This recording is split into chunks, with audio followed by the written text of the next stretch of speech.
Okay, so the way I'm currently touring, there's been different variations of this for the past 3 tours, but right now it's all MIDI, and I use Ableton Live to as like the engine of the live set. So I don't have it plugged up due to time and all that, but I can explain what everything does. And so this is basically the controller. It's an Novation Launchpad, and it basically, when it is plugged in, it lights up, and it's got the different all these pads represent different clips you can launch on through Ableton. So what I do is I've got, usually I've got my loops and my stems and everything, so this would be all kinds of colors. And you just I go through it, and you scroll and all that. So basically, yeah, it's like just a very nice controller to have. That way your head's not just completely in the laptop the entire time. And so I definitely, if you're looking to doing like Ableton live things with Ableton, you can I highly suggest this or something that can make it very hands-on like that versus just using a mouse or something. So before I get to this next part, I want to talk about the difference between a DJ set versus a super hardware set. When you hear live PA and electronic music, that can mean all kinds of different things. There's people that have all this gear that you kind of sit there and wonder where they got the money for all that, and then you've got DJs which are playing normally other people's tracks, and which that is a craft in itself. I'm somewhere in the middle of that.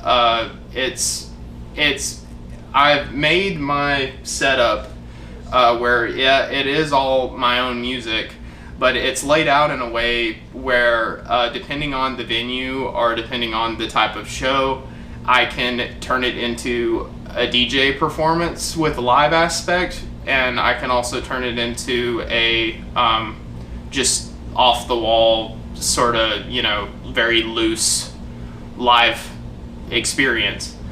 So and it's good to have that flexibility, especially with the kinds of shows I'm participating in. It's all different kinds of stuff. So with that being said, this is the most important part of what I'm doing live.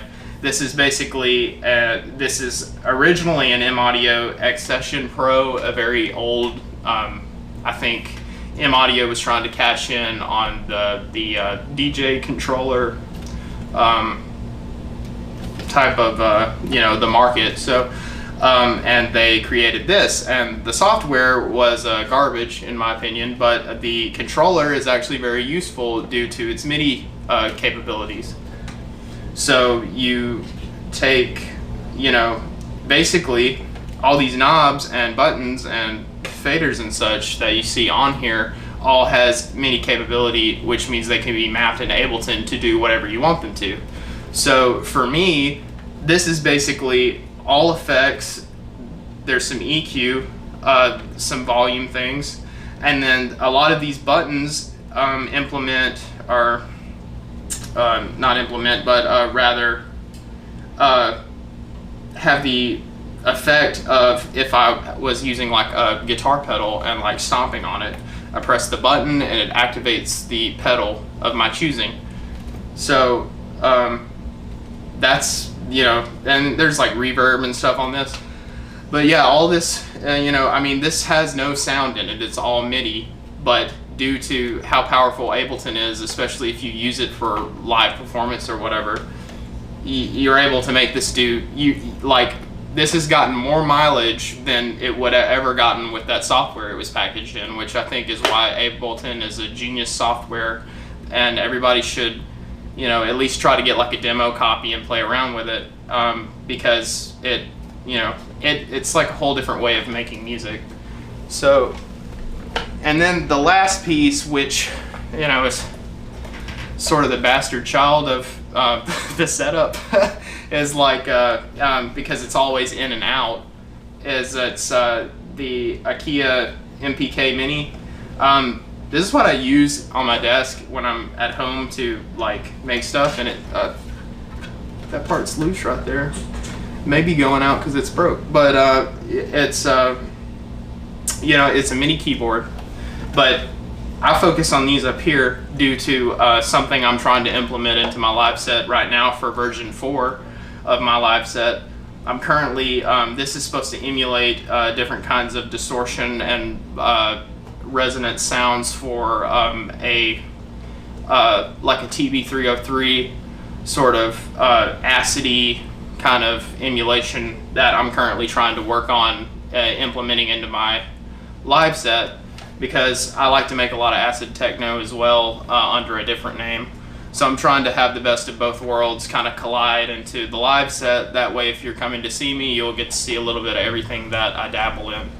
But that, yeah, I mean, without Ableton and, you know, I was saying that the M Audio MIDI mixer was the most important part, but that's actually a lie, because this is probably the most important part. Without the laptop, this is all things that do nothing. So definitely, you know, trying to bridge the gap between, you know, sort of doing a you know, respectable sort of DJ thing, as well as trying to do a respectable hardware thing.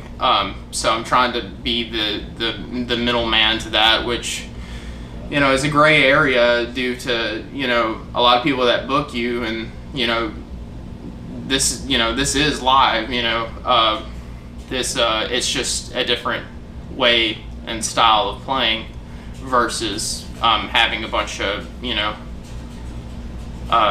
equipment, you know, to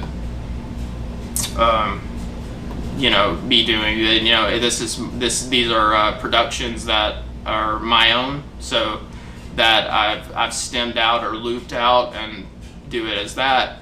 And the way, and because that I do that, I'm able to do it and manipulate that into, you know, a DJ setting or a house venue or something like that. And I feel like the versatility has helped me a lot as far as getting booking, because I'm doing a lot more shows that I wouldn't be able to do if I was just DJing, but I'm still getting to play out the music that I make and to all kinds of people.